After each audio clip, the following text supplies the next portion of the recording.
नमस्कार, मैं रवीश कुमार। ट्रंप की नौसेना होर्मुज को ब्लॉक करने के लिए आगे बढ़ने लगी है। ईरान बार बार चुनौती दे रहा है कि आगे बढ़ने पर जवाब दिया जाएगा।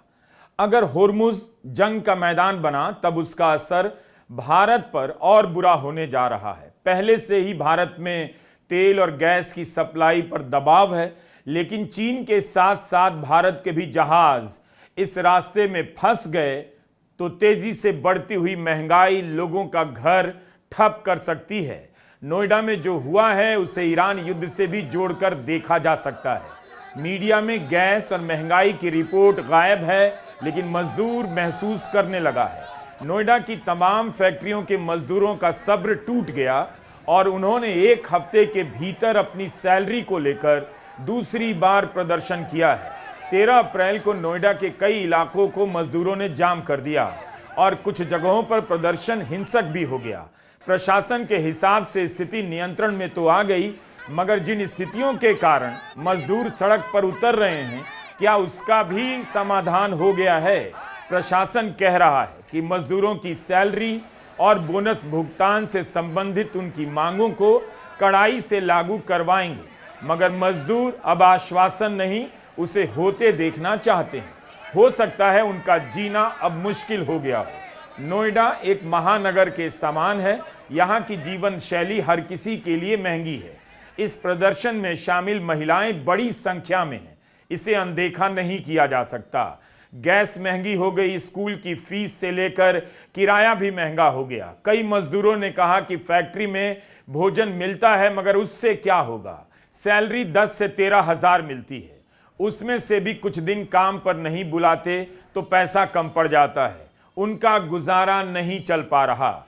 मजदूरों का कहना है कि उन्हें 20,000 रुपए सैलरी मिलनी चाहिए।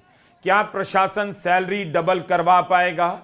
फैक्ट्री वाले प्रशासन की बात मान लेंगे? नोएडा के मजदूर आंदोलन के पीछे कोई नेता नहीं है, संगठन भी नहीं। प्रशासन एक गुट को समझाता है, दूसरा गुट अगले दिन सड़क पर उतर जा रहा है। टेक्सटाइल फैक्ट्रियों के मजदूर भी इसमें हैं। ट्रंप के टैरिफ के कारण दबाव में होंगी टेक्सटाइल फैक्ट्रियां। कुल मिलाकर अगर महंगाई बढ़ेगी तो जनता अब सहन नहीं कर पाएगी और इसमें ईरान के युद्ध के हाथ होने से इनकार नहीं कर सकते। मोदी सरकार के ये यह बड़ी चेतावनी है, सरदर्द है। ट्रंप के ब्लॉकेट से भारत की सप्लाई रुक सकती है। जंग बढ़ेगी तो खाड़ी के देशों में 1 करोड़ भारतीयों के जीवन पर असर पड़ेगा। उनका काम बंद हो सकता है, उनका भारत पैसा भेजना कम हो सकता है। तो भारत इस चरण में गंभीर रूप से प्रभावित होने जा रहा है। 2 हफ्ते में बंगाल में मतदान हो जाएगा। फिर सरकार और तेल कंपनियां कितने दिनों तक घाटा सहेंगी? अगर उस वक्त दाम बढ़ गए तब मजदूर तबके के जीवन और जेब पर क्या असर पड़ेगा? ईरान ने चुनौती दी है, अगर अमेरिका ने होर्मुज को बंद किया तब लाल सागर के बाब अल मंदब स्ट्रेट को भी बंद कर देंगे। हूथी इसमें आगे आने वाले हैं। अगर होर्मुज के बाद इसे भी बंद कर दिया गया तो दुनिया में 25% सप्लाई रुक जाएगी। अगर अमेरिका के युद्धपोत होर्मुज की तरफ बढ़ेंगे तो उन्हें रोका जाएगा, ईरान ने कहा है। ट्रंप ईरान पर दुनिया से उगाही करने का आरोप लगाते हैं, लेकिन अब अमेरिका होर्मुज में लुटेरा बनकर आ रहा है, ईरान का कहना है। ईरान ने कहा है कि 3 महीने की सप्लाई का तेल समंदर में है, जहाज में लोड है, इसलिए ईरान को इस ब्लॉकेट से कोई फर्क नहीं पड़ने वाला। क्या अमेरिका 3 महीने तक ब्लॉकेट झेल पाएगा? अगर जल डमरू मध्य में बमबारी होने लगी तो इसका असर केवल तेल की सप्लाई पर नहीं, समंदर का पानी भी प्रदूषित होने जा रहा है। अमेरिका को कुछ बुझा नहीं रहा, सूझ नहीं रहा। होर्मुज ब्लॉक करने के उसके फैसले का मजाक उड़ने लगा है कि वह तो पहले से ब्लॉक है। ईरान ने केवल मजाक नहीं उड़ाया, अपने कार्टून और वीडियो से अमेरिका की धज्जियां उड़ा दी हैं। ईरान के स्पीकर कालीबाफ ने एक नक्शा बनाया है। जाहिर है यह नक्शा गूगल से लिया गया लगता है। इसमें वॉशिंगटन डीसी के व्हाइट हाउस के आसपास जितने भी पेट्रोल पंप हैं वहां मिलने वाले गैस के रेट दिए गए हैं। 28 फरवरी के पहले अमेरिका में पेट्रोल $3 प्रति गैलन था, जो इस समय $4.10 से लेकर $5.80 प्रति गैलन हो चुका है। ईरान के स्पीकर कालीबाफ ने लिखा है, इन दामों का मजा ले लीजिए क्योंकि आपके सो कॉल्ड ब्लॉकेट के बाद आप $4 से $5 के पेट्रोल के दाम के लिए तरस जाएंगे। साथ में उन्होंने गणित का एक फॉर्मूला भी लिख दिया जिसके बारे में ट्विटर पर गणित के एक्सपर्ट समझा रहे हैं। कालीबाफ इंजीनियर हैं, पायलट की ट्रेनिंग हासिल कर चुके हैं। यहां कह रहे हैं होर्मुज के ब्लॉक होने के कारण तेल के दाम और ज्यादा बढ़ जाएंगे। अभी तक युद्ध में जितने बढ़े हैं उससे भी ज्यादा वृद्धि होने वाली है। ईरान के नेता मैथ्स में पीएचडी हैं। मेरी ईरान से अपील है कि मैथ्स को लेकर अमेरिका का मजाक ना उड़ाएं। भारत में भी बहुत से लोग गणित के सताए हुए हैं। कई नेताओं को अमेरिका और ईरान के मसले को समझने में दिक्कत आ सकती है। ईरान को केवल एंटायर पॉलिटिकल साइंस की जुबान में अपनी बात रखनी चाहिए। वैसे ट्रंप को यह भी समझ नहीं आएगा। ट्रंप ईरान को समझ नहीं पा रहे कि कैसी जनता है जो पावर प्लांट को घेर कर खड़ी हो जा रही, सड़कों पर निकल आती है। ईरान की टीम अमेरिका से बात करने चली आती है। इतना सब नहीं समझ पाए तो गणित के फॉर्मूले से क्या ही समझ पाएंगे। मुंबई में ईरान के कॉन्सुलेट ने चीन के दार्शनिक कन्फ्यूशियस के अंदाज में ट्रंप की तस्वीर बनाई है और उनके बगल में एक प्रेरणा सूत्र लिख दिया है, दुश्मन के ब्लॉकेट को तोड़ना है तो उनके ब्लॉकेट को ब्लॉकेट कर दो। ऊपर ट्रंप के बोलने के अंदाज में ट्रोल किया गया है कि यकीन करो मेरे पास 100% पीएचडी है। ओके, दुनिया के बेस्ट कॉलेज से मेरे पास पीएचडी है, एकदम असली, सबको पता है। और तुम मुझे थैंक यू कहोगे कि मैंने तुम्हें कितना पढ़ाया है। मुझसे अच्छा कोई नहीं पढ़ाता। चीन के रक्षा मंत्रालय ने कहा है कि अमेरिका होर्मुज में उसके जहाजों का रास्ता रोकने की कोशिश ना करे। होर्मुज ईरान का है और चीन के लिए खुला है। चीन ने कहा कि ईरान के साथ व्यापार और ऊर्जा समझौता है जिसका वह सम्मान करता है, दूसरों से भी उम्मीद करता है कि वह भी उसके करार का एहतराम करें। ट्रंप ने चीन से कहा कि अगर इतनी दिक्कत है तो अमेरिका से तेल खरीद लो। चीन चाहे तो वेनेजुएला से भी तेल खरीद ले, लेकिन होर्मुज को ब्लॉक करने से पाकिस्तान और भारत को भी तो संकट होगा। उनके तेल की सप्लाई रुक जाएगी। दुनिया के अलग अलग देश अलग अलग ग्रेड के कच्चे तेल का इस्तेमाल करते हैं, उसी हिसाब से उनकी रिफाइनरी होती है, उसी हिसाब से आयात करते हैं। हर देश अमेरिका और वेनेजुएला से कच्चा तेल नहीं मंगा सकता, मगर ट्रंप हैं, उन्होंने कहा हम होर्मुज का रास्ता रोकेंगे। पहले से ईरान ने रोक रखा है मगर ट्रंप ब्लॉक कर देना चाहते हैं ताकि जो जहाज ईरान की अनुमति से निकलेगा आगे खड़ा अमेरिका का जहाज भी उसे रोकेगा। जाहिर है इससे तेल की सप्लाई की चिंता बढ़ जाएगी। कच्चे तेल का भाव $100 प्रति बैरल के पार चला भी गया। बाजार भारत का नीचे आ गया। सोमवार है, 13 अप्रैल है और मार्केट खुला तो उसे गिरना ही था। इस्लामाबाद टॉक्स का नतीजा तो नहीं निकला, लेकिन ऊपर से होर्मुज को लेकर नया बवाल शुरू होने जा रहा है। ट्रंप ने होर्मुज के ब्लॉकेट का ऐलान किया ही क्यों? क्या वे इस तरह से ईरान का कंट्रोल समाप्त कर सकते हैं?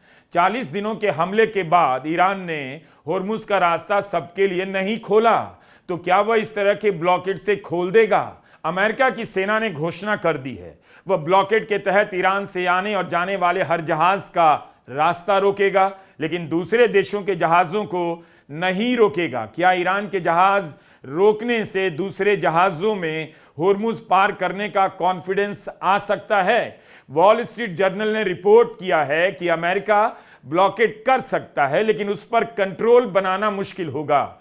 ईरान अमेरिका के जहाजों पर हमला भी कर देगा। अमेरिका समुद्री माइनों को हटाने की कोशिश कर सकता है लेकिन इस काम में काफी वक्त लगेगा। ईरान के खतरे का डर हमेशा बना रहेगा। ईरान की नौसेना के बड़े जहाज खत्म हो चुके हैं, लेकिन अभी भी IRGC के पास ऐसी बहुत सी छोटी नावें हैं जिनसे वह माइन बिछा सकता है, हमला कर सकता है। होर्मुज से ईरान का जहाज तो नहीं जा रहा, यहां से पाकिस्तान, भारत, चीन और इराक के टैंकर गुजर रहे हैं। इन जहाजों का रास्ता अमेरिका क्यों रोकना चाहता है? अगर ट्रंप चाहते हैं भारत और चीन ईरान पर दबाव बनाए तो इसका मतलब यही हुआ ट्रंप मान रहे हैं अब उनसे नहीं हो पाएगा। ईरान अमेरिका को कुछ समझ नहीं रहा है। अगर ऐसा है तो ट्रंप भारत से कहे औपचारिक रूप से कि वही शांति वार्ता में पहल करे और इस बार वांस की जगह ट्रंप खुद दिल्ली आ जाएंगे। ट्रंप ने फॉक्स न्यूज से कहा, होर्मुज से सबका जहाज जाएगा या किसी का नहीं जाएगा। दुनिया भर में ईरान के दूतावासों ने ट्रंप के इस फैसले का मजाक उड़ाकर रख दिया है। घाना में ईरान के दूतावास ने ट्रंप के बयानों का विश्लेषण किया है। पहले उन्होंने कहा कि पूरी सभ्यता को खत्म कर देंगे, फिर उन्होंने युद्ध विराम की भीख मांगी, फिर अपने उपराष्ट्रपति को 21 घंटे की फ्लाइट में बिठाकर बातचीत के लिए भेजा। वांस के हाथ कुछ नहीं आया तो अब ट्रंप होर्मुज को ब्लॉकेट करना चाहते हैं, जिसे वो पार भी नहीं कर सकते। वही स्ट्रेट जो ईरान ने हफ्तों पहले बंद कर दी थी, सबको धमका दिया कि खोलकर दिखाइए। ट्रंप के सबसे अच्छे जनरल हार गए, सबसे अच्छे डिप्लोमेट हार गए, और आपका सबसे बड़ा कदम यही है कि आप ईरान का काम करने जा रहे हैं, होर्मुज ब्लॉक करने जा रहे हैं। ईरान के रिवोल्यूशनरी गार्ड को आपको थैंक यू कहना चाहिए। आप वो सस्ता कॉन्ट्रैक्टर हैं जिसे उन्होंने कभी काम पर रखा ही नहीं। इतनी बढ़िया कॉमेडी कोई लिख भी नहीं सकता। 12 अप्रैल के वीडियो में आपको बताया था कि अमेरिका की नौसेना के जहाज़ों ने होर्मुज पार करने का दावा किया, लेकिन उसके बाद वहां से निकलने की कोशिश करने वाले 2 टैंकर यू टर्न लेकर वापस आ गए। साफ है, तमाम दावों के बाद भी ट्रंप जहाज़ों को यकीन नहीं दिला पाए कि होर्मुज से निकलना सुरक्षित होगा। न्यूयॉर्क टाइम्स ने फंसे हुए जहाज़ों पर रिपोर्ट छापी है, जिसके हेडलाइन में ही सेलर का बयान है कि हमारा डर नहीं जा रहा है। ईरान होर्मुज में जहाजों को डरा रहा है, बाकी दुनिया को तेल के दाम दिखाकर। ट्रंप का कंट्रोल तो तब माना जाएगा जब सभी देशों के जहाज होर्मुज से गुजरने लगेंगे, लेकिन वो हिम्मत नहीं दिखा पा रहे। ईरान जानता है होर्मुज में माइन ना हो तो भी जहाजों को इसका डर रहेगा। ट्रंप चाह कर भी इसका डर नहीं निकाल सकते। खुद ट्रंप कह चुके हैं कि ईरान का इतना कहना भी काफी है कि पानी में माइन है, जहाज नहीं जाएंगे। 22 अप्रैल तक सीज फायर है। इस बीच ट्रंप खाली बैठे क्या करेंगे? लगता है उसी के लिए यही सब कर रहे हैं। यूरोप भी अब ट्रंप से परेशान हो गया। स्टारमर ब्रिटेन के प्रधानमंत्री कहने लगे हैं, मैं ट्रंप से तंग आ गया हूं।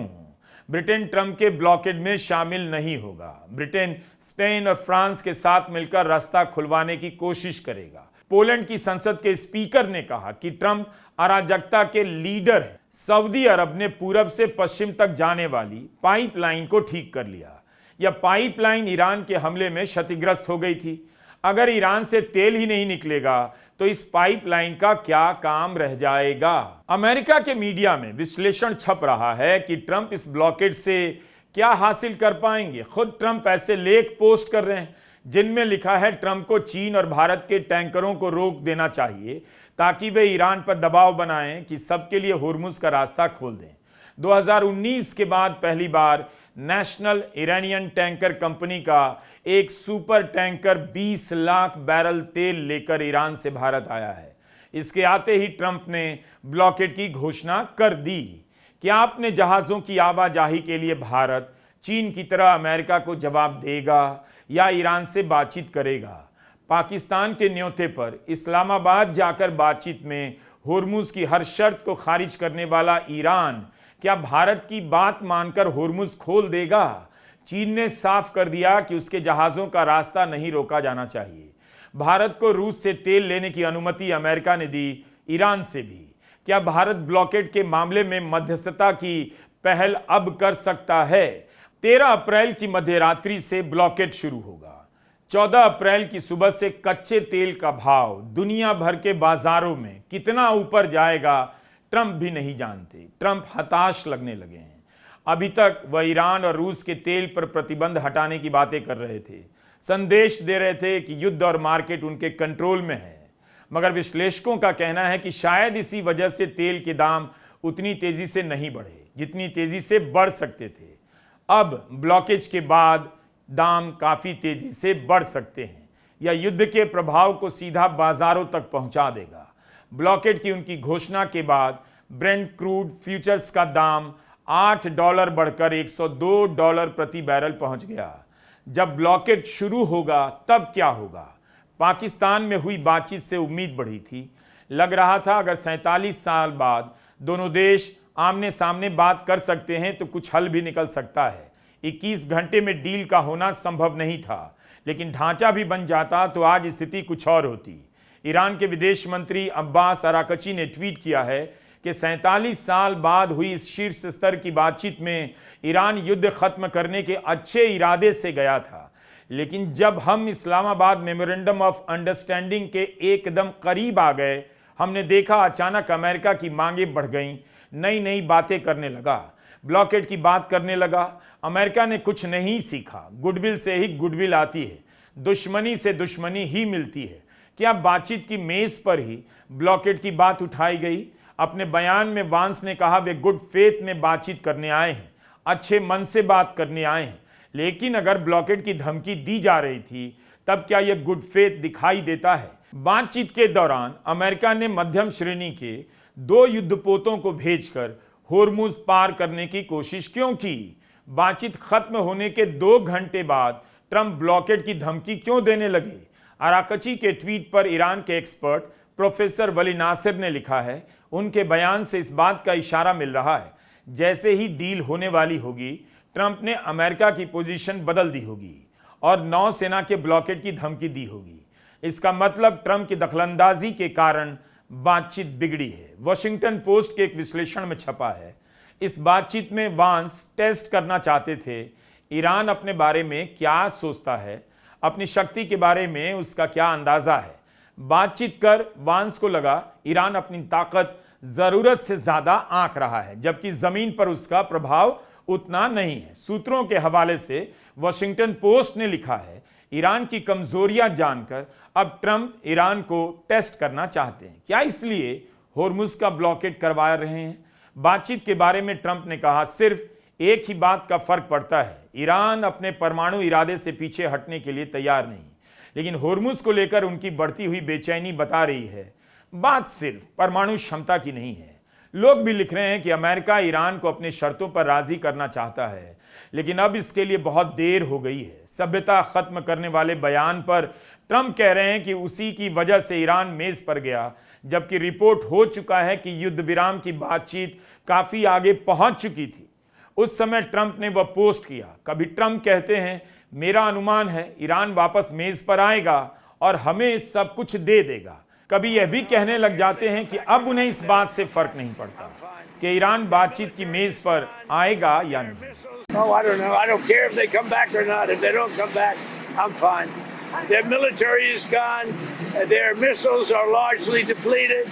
The manufacturing capability for missiles and drones is largely defeated. We've been very nice. We haven't ripped down too many bridges. We did one only because they broke their word. They broke their promise. And remember, their promise was that they were going to open the Hormuz Strait. They didn't do it. They lied. Trump कह रहे हैं Iran ने होर्मुज खोलने का वादा किया था, फिर मुकर गया। होर्मुज को लेकर ईरान की शर्त है कि वह अपने पुराने स्वरूप में नहीं खोला जाएगा। IRGC ने जो नया नक्शा जारी किया है वह होर्मुज का रास्ता खोलता है, मगर जहाजों को ओमान के बजाय ईरान के पास से निकलकर जाना होगा। अमेरिका यह मानने के लिए तैयार नहीं कि होर्मुज बदल चुका है। अगर नेतन्याहू के कहने में आकर ट्रंप युद्ध ना शुरू करते तो होर्मुज आज अपने पुराने स्वरूप में ही होता।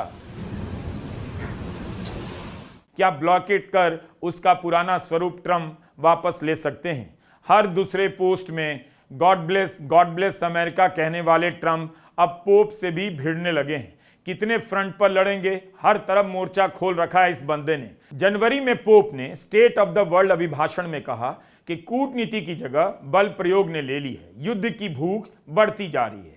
गजा पर हमले की निंदा भी करने लगे और ईरान पर भी हमले की। कहने लगे कि जिनके हाथ खून से सने हैं, ईसा मसीह उनकी बातें नहीं सुनेंगे। ईरान की सभ्यता खत्म करने के ट्रंप के बयान की भी निंदा कर चुके हैं। बार बार कूटनीति के रास्ते पर लौटने की अपील करते हैं। लोगों से कहते हैं अपने प्रतिनिधियों से युद्ध के खिलाफ बात कीजिए। अभी तक खबरें आ रही थीं कि अमेरिका का प्रशासन पोप के बयानों से परेशान है, लेकिन अब ट्रंप भी इस लड़ाई में उतर आए हैं। अपने आप को अमेरिका की सेना से घिरे हुए ईसा मसीह की तरह दिखाने लगे हैं और पोप को खुलेआम धमका रहे हैं। कह रहे हैं मैं पोप का फैन नहीं हूं। I don't think he's doing a very good job. He likes crime, I guess. I don't like it. I'm not a big fan of Pope Leo. He's a very liberal person, and he's a man that doesn't believe in stopping crime. 11 अप्रैल को अपने संदेश में Pope Leo ने कहा कि अपने स्वार्थ और पैसे की पूजा बंद करो, युद्ध और बल प्रयोग का प्रदर्शन बहुत हो गया। असली ताकत और बहादुरी जिंदगी की सेवा करने में है। शांति की दुआ मांगना सर्वशक्तिमान होने के उस भ्रम के खिलाफ हमारा विरोध है जो और भी ज्यादा आक्रामक और अराजक होता जा रहा है। उनके इस भाषण के बाद 334 शब्दों के लंबे चौड़े पोस्ट में ट्रंप ने पोप की निंदा कर डाली। लिख दिया, पोप लियो अपराध और विदेश नीति के लिए खराब है। मुझे ऐसा पोप नहीं चाहिए जो यह सोचता हो ईरान परमाणु हथियार रख सकता है। मुझे ऐसा पोप नहीं चाहिए जो सोचता हो वेनेजुएला पर हमला करना गलत था। और मुझे ऐसा पोप नहीं चाहिए जो अमेरिका के राष्ट्रपति की निंदा करे, क्योंकि मैं वही कर रहा हूं जिसके लिए मेरा चुनाव हुआ था। लियो को मेरा शुक्रिया अदा करना चाहिए, क्योंकि सब जानते हैं उनका चुनाव हैरान करने वाला था। वह पोप के उम्मीदवारों की लिस्ट में भी नहीं थे, सिर्फ इसलिए उन्हें पोप बनाया गया क्योंकि वह अमेरिकी हैं और वेटिकन को लगा ट्रंप से बात करने का सबसे अच्छा तरीका है लियो को पोप बना दिया जाए। अगर मैं व्हाइट हाउस में नहीं होता तो लियो वेटिकन में नहीं होते। लियो को कॉमन सेंस का इस्तेमाल करना चाहिए, रेडिकल लेफ्ट के एजेंडा में नहीं पड़ना चाहिए, एक शानदार पोप बनने पर काम करना चाहिए। ट्रंप के इस बयान पर पोप का जवाब आया है कि मैं ट्रंप सरकार से नहीं डरता हूं, जो कहता हूं वह किसी पर हमला नहीं, मैं नेता नहीं हूं। चाहता हूं कि लोग शांति के रास्तों की तरफ देखें और युद्ध से बचने के तरीके खोजें।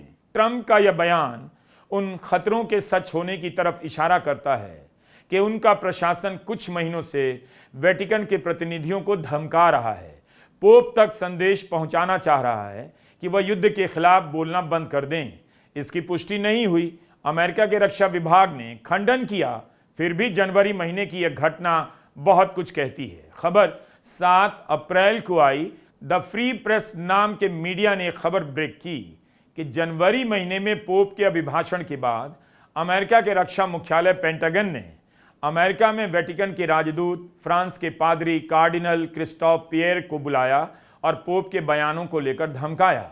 अमेरिका के मीडिया पर कितने सवाल उठते हैं, सही भी है, लेकिन उसी मीडिया में रिपोर्टिंग का लेवल देखिए, किस किस एंगल से खबरें आ जाती हैं। किसी का भी पेज बंद नहीं हो रहा, किसी का भी चैनल ब्लॉक नहीं किया जा रहा है। अगर भारत में स्वतंत्र पत्रकारों पर नकेल कसा गया तो जो भी खबरें और एनालिसिस आप तक पहुंच रही हैं उसके रास्ते बंद हो सकते हैं। आईटी ड्राफ्ट रूल्स के बारे में आपको पढ़ना चाहिए। कल यानी 14 अप्रैल से पहले सरकार को अपनी राय देनी चाहिए। द फ्री प्रेस की रिपोर्ट के अनुसार एक तरह से वेटिकन को भी बर्बाद करने की धमकी दी गई। 600 साल पुरानी एक घटना का हवाला दिया गया जिससे वेटिकन के कान खड़े हो गए। 14वीं सदी की शुरुआत में फ्रांस के राजा फिलिप और पोप बॉनिफेस के बीच टकराव हो गया था। टैक्स को लेकर पहले से ही दोनों में तनाव था। फिर 1303 में पोप ने जब ऑस्ट्रिया के राजा एल्बर्ट को होली रोमन एम्परर के रूप में मान्यता दी तो फ्रांस के राजा फिलिप तिलमिला उठे। नौबत यहां तक आ गई कि फ्रांस के राजा ने इटली से अपने सहयोगियों को पोप पर हमला करने के लिए भेज दिया।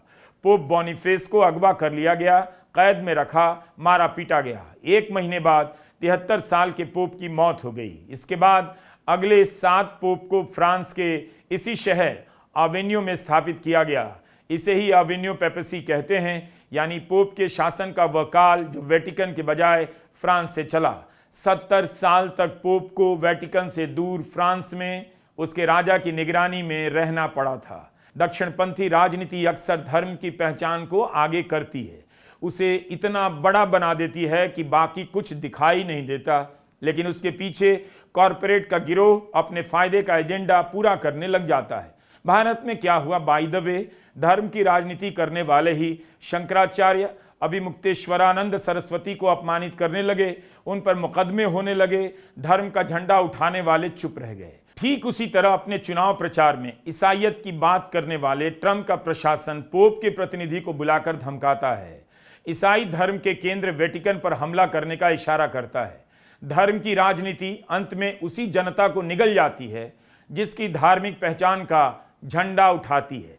क्या पोप अमेरिका और इसराइल के हमले का विरोध नहीं कर सकते? इस दुनिया को समझना और ना समझना बराबर हो गया है, घिचपिच हो गया है।